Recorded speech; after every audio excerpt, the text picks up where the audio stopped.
Olá, pessoal. Sou Carlos Frederico Benevides, médico oncologista, professor da Faculdade de Medicina da UFBA, e hoje a gente está aqui para conversar um pouco sobre o manejo do câncer em pacientes com HIV.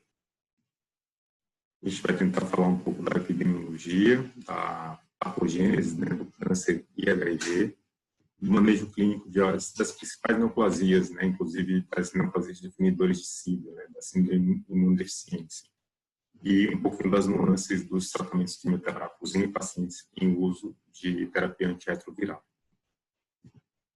Em relação à epidemiologia, colocando em perspectiva, o que é importante saber, os pacientes com HIV são mais propensos a desenvolver malignidades. Isso é tão forte, é tão robusto, que chega ao ponto de que a gente tem 3 neoplasias definidoras de síndrome de imunodeficiência, que são o sarcoma de Kaposi, o linfoma não Hodgkin, alguns tipos principalmente, e o carcinoma do colo uterino. Então, o paciente que tem HIV desenvolve um desses tumores, ele está caracterizado com síndrome de imunodeficiência. Tamanha é a prevalência dessas neoplasias nessa condição.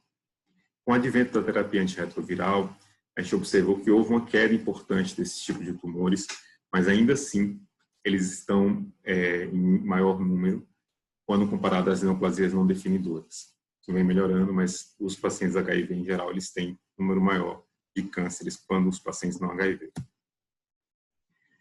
Com a chegada, essa queda desse número de neoplasias foi significativo, graças à terapia antirretroviral altamente ativa, a resposta imunológica melhorou, ganho da contagem CD4, supressão da replicação viral, e aí você tem uma redução das infecções oportunísticas, do risco de adquirir novas infecções, e aí ganho de sobrevida, Há exemplos disso, estou citando isso aí, por exemplo, uma coorte de 42 mil pacientes HIV positivos, quando comparados com 100 mil controles HIV negativo, o que é que se observou? Pacientes que não tratam HIV têm 2,4 vezes risco relativo, quando comparados de neoplasias, quando comparado àqueles que não estão portadores, Mas se ele inicia um tratamento antirretroviral, mesmo que precocemente, esse risco já cai para 2 vezes, É um risco considerável, mas menor.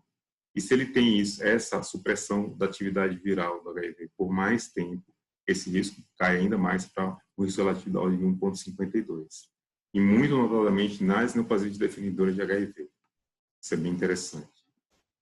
Aqui para vocês terem ideia de o quão a imunossupressão é relevante para o risco desses pacientes. A gente tem aqui os pacientes, a incidência padronizada, em pacientes HIV em relação à população não HIV, e aqui do lado cortou um pouquinho a tela, mas aqui os pacientes transplantados também, Aqui são em vermelho em destaque, são as neoplasias definidoras de síndrome de imunodeficiência, infecção não Hodgkin, 353 razões de incidência padronizadas, Pacientes transplantados até 9 vezes, sarcoma de Kaposi, 3.640, carcinoma cervical até 22 vezes, Mas não apenas essas neoplasias estão aumentadas, como outras também, como o linfoma de Hodgkin, os carcinomas cutâneos em geral, o carcinoma vulvar, ou, por exemplo, tumores do trato digestivo, como carcinoma de canal anal, de ânus, até 50 vezes, carcinomas hepáticos até de 22 vezes. Então, os pacientes, se você olhar essa tabela como um todo, eles têm um risco, isso é o risco padronizado para a população não HIV e não imunossupressa, vamos dizer assim, bem mais elevado. Isso se deve a uma miríade de fatores, E aí, o alicerce disso tudo é a imunossupressão, mas já se sabe hoje em dia que o próprio HIV ele tem um efeito carcinogênico direto, a gente vai falar um pouquinho sobre isso. A gente já sabe, e obviamente a gente entende, a gente vai discutir a patogênese das infecções virais na carcinogênese relacionada ao HIV. Os fatores ambientais também, a gente tem os riscos ambientais que acabam sendo se somando a isso, o fato de tabagismo é uma coisa importante. A gente sabe que os pacientes têm uma facilidade, um risco maior de desenvolvimento de neoplasias, e a própria terapia antirretroviral, porque são tratamentos que interferem na fusão e no metabolismo genômico, e no ciclo celular. Então, juntando-se tudo isso, você tem possivelmente você soma fatores que levam ao desenvolvimento do tumor. Em relação à patogênese, especificamente da imunossupressão, o que é o alicerce disso tudo é a resposta imunológica está diminuído ou alterado de forma patente, permanente, né? Então, menor resposta celular. E aí, se o paciente adquire vírus relacionados a infecções crônicas, como herpes vírus ou vírus do herpes 8 ou HPV, por exemplo, eles vão desenvolver neoplasias, graças a isso. A gente observa, do ponto de vista epidemiológico, pacientes com HIV, eles desenvolvem neoplasia até mais precocemente, como, por exemplo, neoplasia de pulmão, mieloma, que são uma alteração hematológica, carcinoma anal. A média de pacientes em desenvolvimento de neoplasia é 4 anos mais jovens do que a população não HIV. Cavidade oral ou rim até 2 anos mais jovem, né? Então, a imunossupressão é algo realmente muito relevante nessa população. E em relação ao próprio vírus HIV, né? Como é que ele participa da carcinogênese? Não somente por causa da imunossupressão, mas por ele propriamente relacionado ao desenvolvimento do câncer.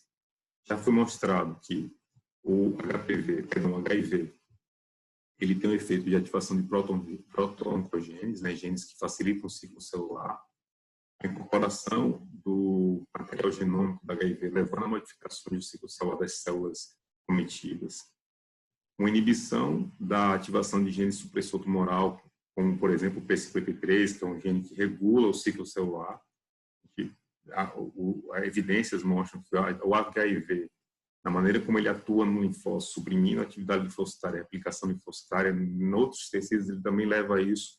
E aí você tem uma supressão de genes que impedem o desenvolvimento de proliferações erráticas do ciclo celular, como o P53. As incorporações genômicas de alterações ligadas ao próprio vírus, levando a instabilidades do material genético, a gente chama isso de instabilidade microsatélite, e, obviamente, o processo inflamatório relacionado ao vírus, caminhando para processos de neoangiogênese, ou seja, a formação de novos vasos.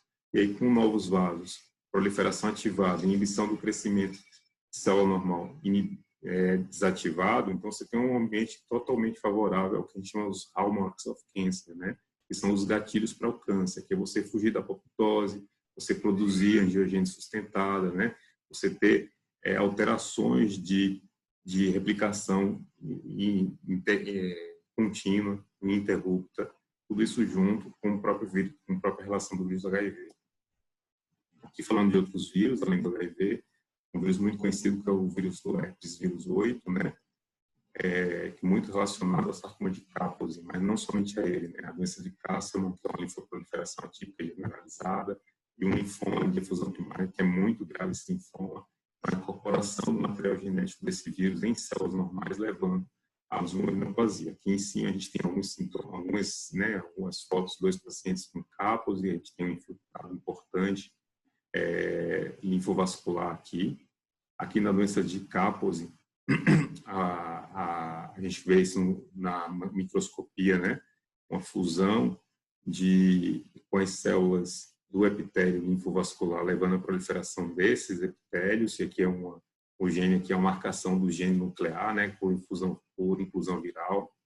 E na doença de Castleman, que é uma linfoproliferação generalizada, né? A gente vê a inclusão de partículas virais dentro dessas células linfocitárias, né? E a próprio linfoma de efusão primária, que células bem atípicas, né? Com alto poder de proliferação, e em relação a esse rapaz aqui, que é o vírus herpes vírus 8, que se integra ao genoma, o vírus DNA que se integra ao genoma, facilita esse processo de replicação.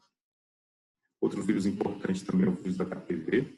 Também a importância desse vírus, que quase a totalidade de todos os carcinomas do colo uterino são HPV positiva, que a gente tem aqui 99,7%, né?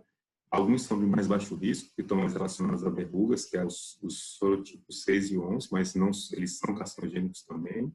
Mas os de mais alto risco são o 16, o 18, o 31, o 45, que eles têm uma forte correlação com o desenvolvimento de neoplasias invasivas, né? Mais 75% dos carcinomas de colo uterino, mais 50% dos carcinomas de vulva têm esses sorotipos relacionados. Então, a gente sai aqui num quadro só para mostrar, né? A gente tem inicialmente uma alteração que não é ainda oncológica, não é um tumor, mas existe uma inflamação crônica, né? A gente vê o epitélio aqui escamoso do colo uterino, com muita infiltração de linfócitos aqui, né, de células de defesa. Cronicamente, isso vai levando a atipias, esse desarranjo, essa desorganização inflamatória, atipias celulares, que já veio agora células, né, com 2 núcleos, né, um grau de atipia, mas ainda não é uma alteração invasiva, cronicamente ao longo do tempo, aí realmente levando a carcinogênese completa, com células bem atípicas, né, núcleos aumentados, né, relação citoplasma-núcleo diminuída. No final desse processo, a neoplasia realmente invasiva, né, com células totalmente atípicas, de proliferação contínua, que é o carcinoma do colo uterino em si. Outros organismos também desenvolvem neoplasias, não são só o vírus do HPV e do herpes, a gente tem o EBV, né, o Epstein-Barr, está muito relacionado ao linfodiológico, a gente vai discutir isso um pouquinho. Os vírus da hepatite, né, principalmente hepatite C, mas a hepatite B também, com os hepatocarcinomas, né, os carcinomas hepáticos. Um outro tumor cutâneo, que mais recentemente foi visto que existe uma correlação com o poliomavírus, né, um vírus que sim, que está presente em 80% dos carcinomas de Merkel, muito também se desenvolve também em pacientes com HIV. Aqui um relato interessante, né, que não só apenas vírus que participam desse processo, aqui é um relato do New England de um paciente do sexo masculino que adquiriu um HIV em 2006, e ele desenvolve vários tumores no pulmão, e aí foi feita essa biópsia e viu-se que, na verdade, isso era uma infestação por Immunolepis nami, né, um parasita que incorporou o genoma do parasita ao genoma da célula, e aí houve uma proliferação de tumores decorrente desse hibridoma, né, entre o parasita e as células do hospedeiro. Um caso bem interessante de se ler. Então, é bem raro só tem esse relato, mas não só o vírus poderia, também a imunossupressão, levar a uma proliferação neoplásica. O manejo clínico, falando bem diretamente, a gente basicamente tem que ter ciência de alguns pontos. Os pacientes com HIV, eles têm tumores em idade mais jovem, eles têm uma incidência maior de tumores, inclusive mais agressivos, em estadio mais avançado. Por isso morrem mais de câncer. Então, para esses pacientes, a gente não pode negligenciar. Ter o rastreamento bem feito, os tumores que são rastreáveis, e tentar, né, fazer com que ele adira à medida de prevenção. O rastreamento no Brasil, a gente tem política de rastreamento, ela é idêntica para os pacientes com HIV, né, porque tem HIV que ele não vai fazer, pelo contrário, acaba se negligenciando isso um pouco, foca-se muito na questão da terapia, mas há que sim tiver esses pacientes de fazer a rotina normal do rastreamento, né? No Brasil é câncer de mama, câncer de cólon, câncer do colo uterino, para os pacientes que fumam, há uma recomendação de rastreamento do câncer do pulmão. Eles têm, no geral, os estudos mostram, né, os acompanhamentos não são dados só nacionais, mas dados estrangeiros, que eles não têm uma forte adesão a esses rastreamentos, acabam não cumprindo, não diagnosticando de forma precoce, né? Sempre orientar o paciente a ficar atento com alguns sintomas, que já não seria um diagnóstico precoce, mas pelo menos detectar a neoplasia não tão avançada, né? Então sangramentos atípicos, alterações do exame físico, né? Orientar pacientes de sexo masculino e feminino em torno disso aí. A prevenção que seria mais eficaz nesse contexto é a vacinação, né? Então, vacinação para o vírus do herpes. A gente sabe que mesmo os pacientes tendo infecção por herpes, a vacinação reduz a progressão para verrugas e para carcinoma, então a gente estimula a vacinação, tratamento, né, dos pacientes que têm vírus da hepatite, então para evitar que eles desenvolvam hepatocarcinoma, tentar a erradicação dos vírus da hepatite seriam medidas recomendadas. O princípio do tratamento desses pacientes que tem uma suspeita de malignidade é como de qualquer outro paciente oncológico, né? Então sempre fazer uma confirmação por biópsia. O paciente com HIV tem infecções que podem confundir, né? Tem alterações pulmonares, por exemplo, podem confundir com neoplasia. Então a biópsia é sempre importante, como para qualquer paciente oncológico. Os casos têm que ser encarados como um paciente que tem a condição de ser tratado de forma curativa. Então, se é um paciente que ele pode fazer um tratamento oncológico e ele tem um objetivo curativo, não é porque ele é HIV que ele vai deixar de fazer. Apesar de tudo isso, os registros mostram de forma geral que os pacientes com HIV são menos tratados por câncer. Eles acabam não acessando esses tratamentos muito por causa esse pensamento que é mais difícil tratar. A gente sabe que realmente é um desafio maior, mas não podemos deixar que isso fique permanente. A gente tem que incentivar que isso mude. Há uma preocupação em torno disso, é porque, óbvio, a gente sabe que a terapia antirretroviral já é tóxica e você adicionar a quimioterapia, você vai aumentar muito a toxicidade. Então, essa preocupação acaba colocando um dilema na elegibilidade desses pacientes ao tratamento oncológico.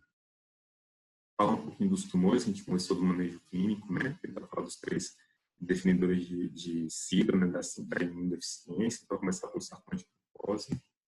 Kaposi, todo mundo sabe, um dermatologista que descreveu essa doença, recebeu o nome graças a ele, descreveu essas lesões, né, há mais de um século, lesões que eram endêmicas muito raras, predominavam em idosos, e a gente viu que com a advento do HIV, uma infecção que acontecia em 2 por milhão de pessoas passaram a ser até 47 por milhão na década de 90, por ali. Chega o tratamento antirretroviral, reverte isso fortemente, mas não a ponto de colocar ela na incidência da doença endêmica. Passa a ter uma incidência em torno de 6 por milhão. É bem interessante notar que para o sarcoma de Kaposi, ele é quase que exclusivo de homens, né? Ele é 10 vezes mais comum em homens que em mulheres. Isso está relacionado possivelmente aos hábitos sexuais dos homens, né? Com a co-infecção pelo herpes vírus 8. A incidência nos Estados Unidos é maior em populações mais economicamente mais frágeis, então negros e latinos.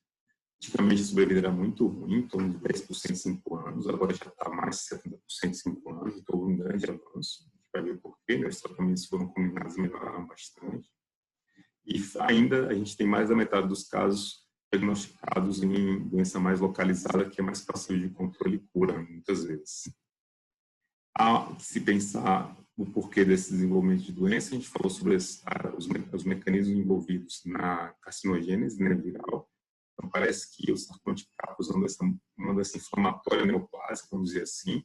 Há indícios em torno disso, por exemplo, tem um fenômeno de Krebs, né, que é você aparecer com lesões em áreas que têm exposição inflamatória, como cicatrizes ou lesões novas inflamatórias. Então, aparecem mais lesões nessas topografias, colocando uma correlação com a resposta inflamatória e citocinas do desenvolvimento do sarcoma de Kaposi.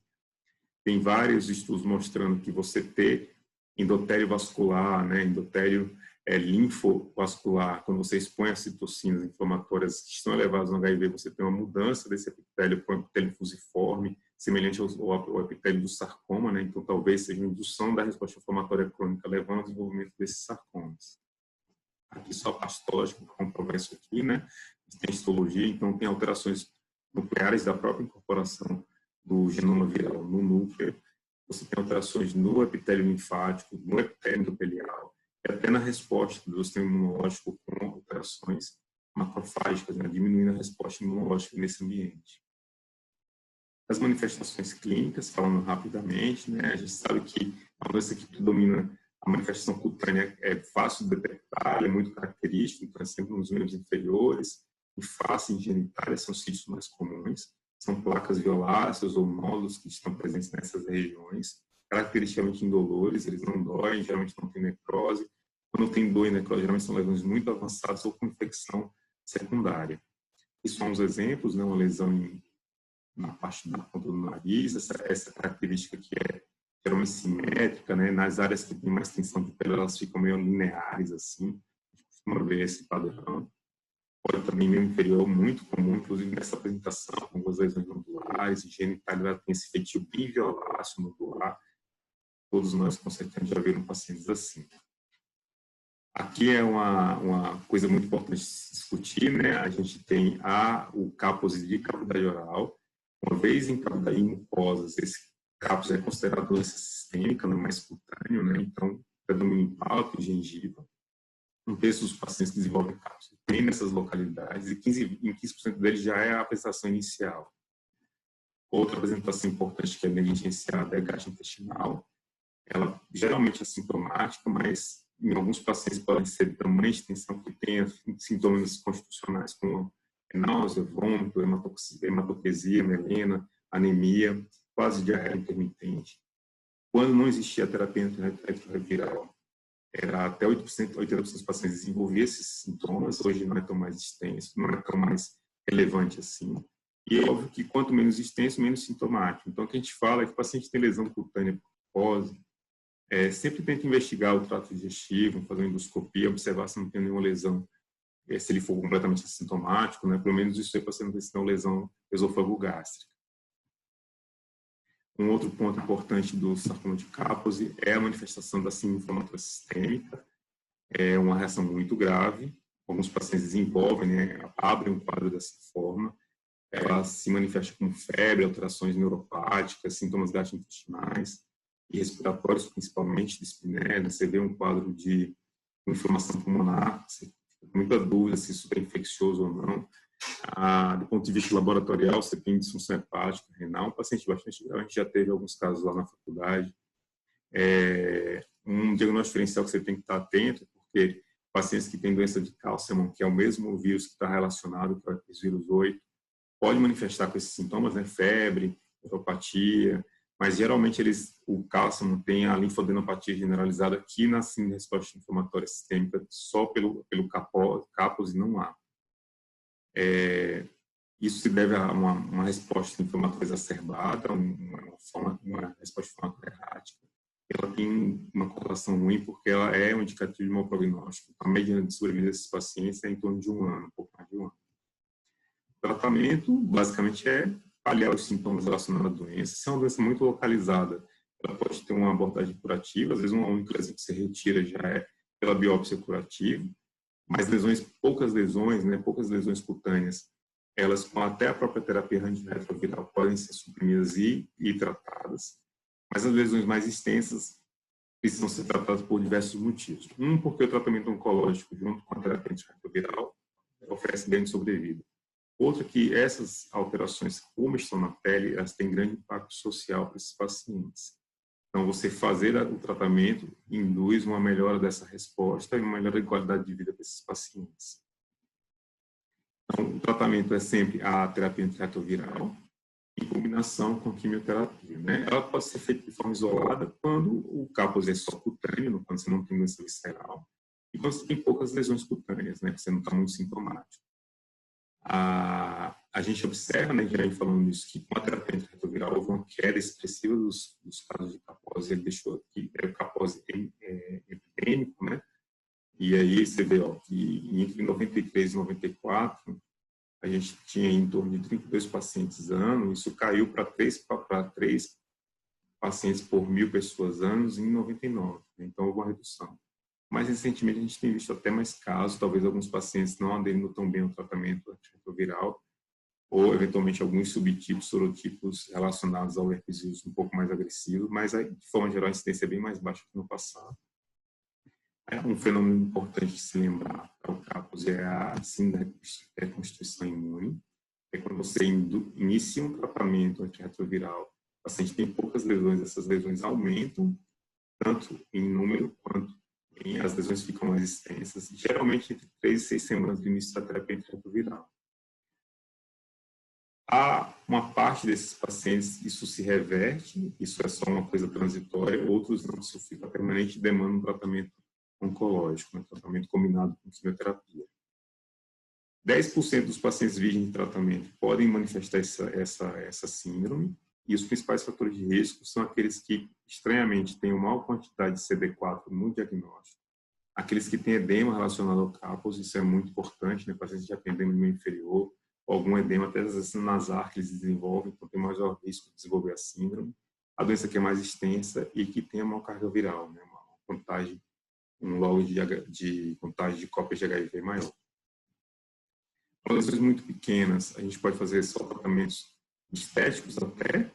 Se você faz a terapia antirretroviral, você tem uma resposta, mas fica algumas lesões visuais. Você, teoricamente, né, poderia fazer a biópsia de todas as lesões ou quimioterapia intralesional. A gente não faz isso lá no serviço. A gente não tem essa expertise. Geralmente, se o paciente tem alguma necessidade, ou retira as lesões, ou muito mais raramente, a gente manda fazer radioterapia. Em relação à doença sistêmica, né, que a gente caracteriza como indicações gerais, a gente considera uma doença sistêmica quando é uma doença cutânea muito extensa, tem mais de 25 lesões, ou quando eventualmente ela tem uma doença cutânea que não responde à terapia local ou antirretroviral, quando ela já aparece com edema associado, e se tiver um envolvimento visceral detectado. A gente fala sintomático porque foi detectado e diagnosticado. A própria síndrome de reconstrução imune é uma indicação de tratamento sistêmico quimioterápico, né? Ou se eventualmente você fez uma terapia antirretroviral, houve uma regressão da doença e na terapia antirretroviral volta a recair. Você tem que fazer quimioterapia sistêmica. O tratamento padrão, A gente diz que hoje vai fazer terapia antirretroviral mais doxorubicina liposomal, um tipo de quimioterápico, que tem um perfil de toxicidade melhor. Então, a taxa de resposta é 76% versus 20% quando se faz só com antirretroviral. Existem vários esquemas, aqui é só para citar. As doses geralmente feitas a cada 3, 4 semanas, uma boa taxa de resposta, em torno de 50%. Há um outro medicamento chamado paclitaxel, ele é um pouco mais tóxico.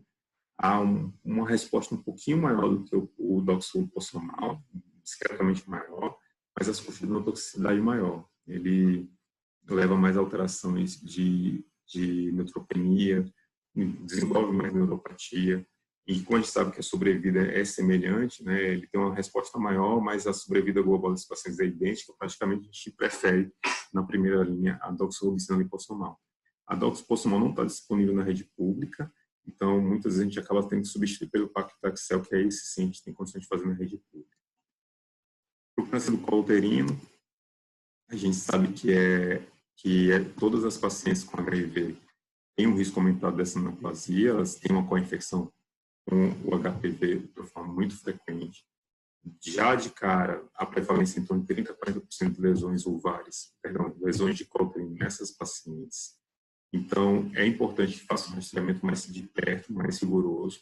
Ao invés de fazer o rastreamento padrão anual em mulheres, né, que a gente faz um ano, se vier normal, repete com um ano, e aí fica a cada 2 anos se vier normal novamente. Essas mulheres são recomendadas que façam acompanhamentos mais curtos ou que sejam sempre pelo menos anuais. Ou até mesmo semestrais, se a paciente tiver um Papa Nicolau anormal, previamente.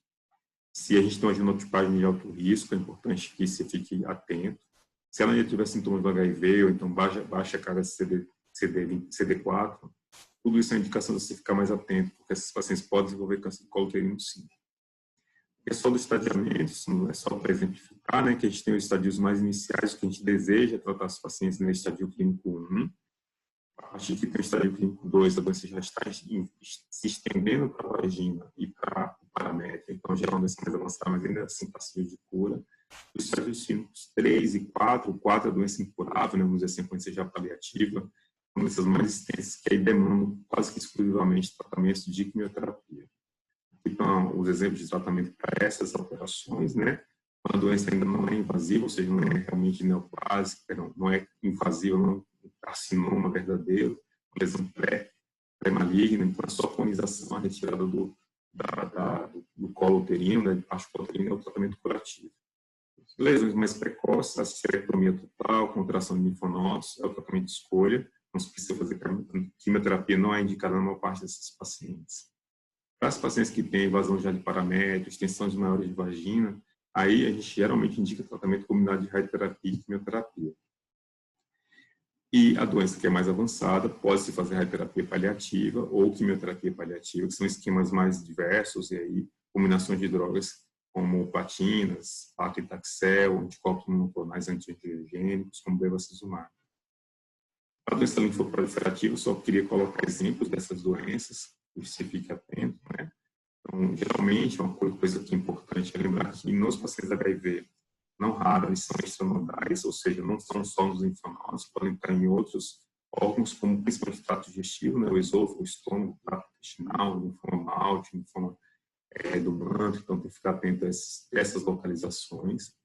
São definidores de SIDA, né, os subtipos mais graves, na verdade, né, que é o linfoma difuso de células B, o linfoplasma plástico, o BORC, o imunoblástico, a efusão primária e mais tumor central. Então, são os tumores realmente muito agressivos, prognóstico bem reservado, pacientes que a gente, uma vez que diagnostica, é um desafio tratar, mas é possível tratar sim. Outros linfomas estão envolvidos no linfoma de Hodgkin, né? O Hodgkin ele não é definidor de SIDA, mas ele é o mais frequente depois de todas as doenças definidoras. Infelizmente, como a gente tem falado da neoplasia geral no HIV, com subtipos mais agressivos, o tratamento é quimioterápico sempre.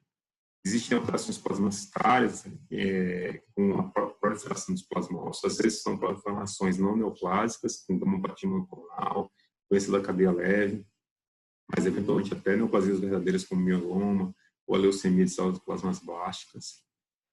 Quando há assim a gamopatia, né, assim de cadeia leve, é interessante sempre avaliar a co-infecção do EBV junto com o vírus da hepatite C, E aí, nesses casos, a terapia antirretroviral costuma responder bem, quando a gente tiver essa manifestação. Então, se modificar a terapia antirretroviral, ou se não iniciou e o paciente tem esse quadro, certamente tem essa co-infecção, é um indicativo de boa resposta.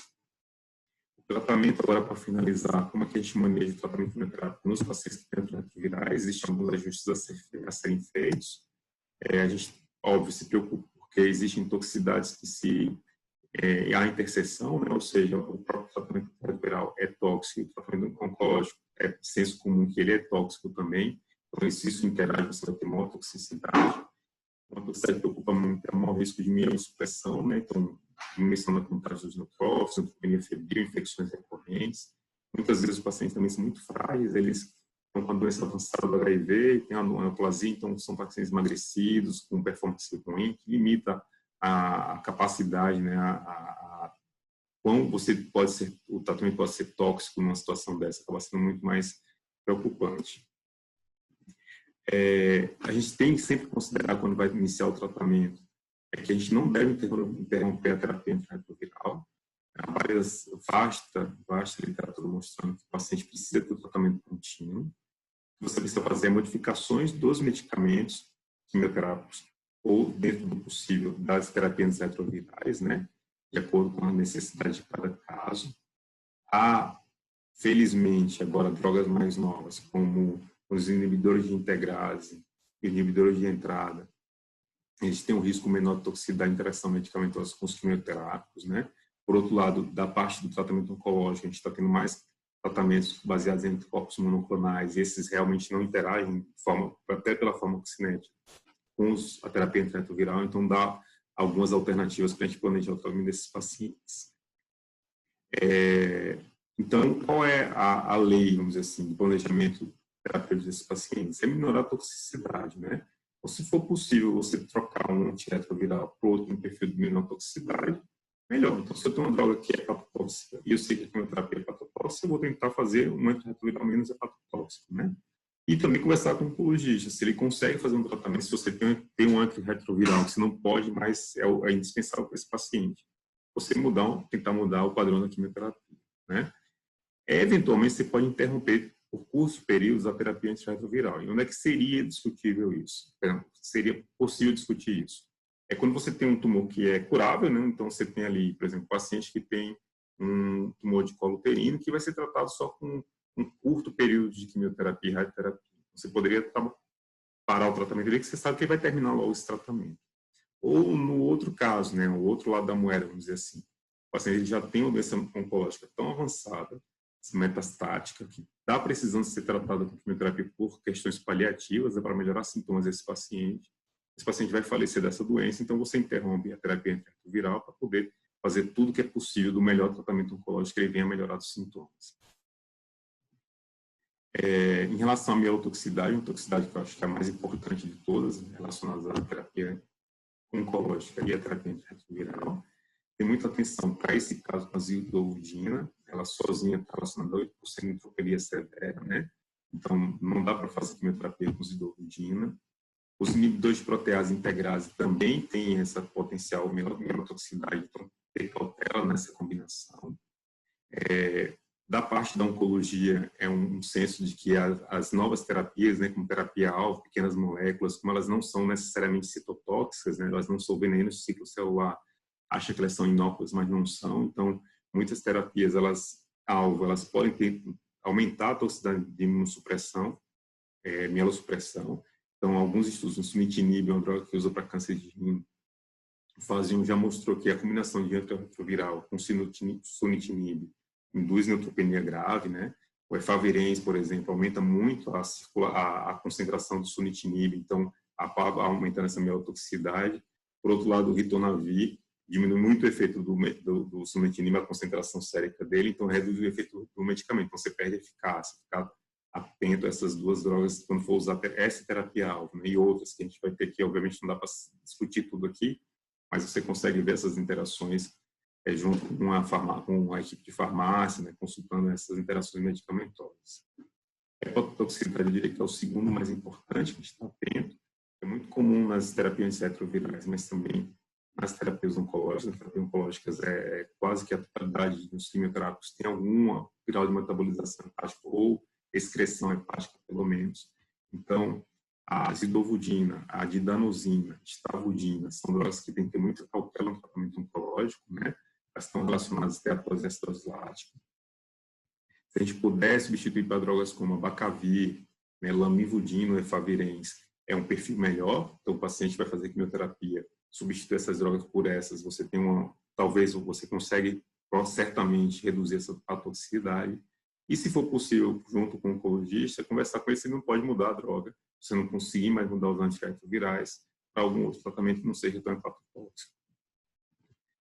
Uma coisa, uma observação interessante que eu gosto sempre de colocar é que na oncologia a gente sempre precisa ajustar a dose de quimioterapia pelos níveis de bilirrubina, né? Muitas vezes a gente reduz metade da dose ou suspende até de acordo com os níveis de bilirrubina, né? Mais de 2 vezes, 3 vezes, 4 vezes.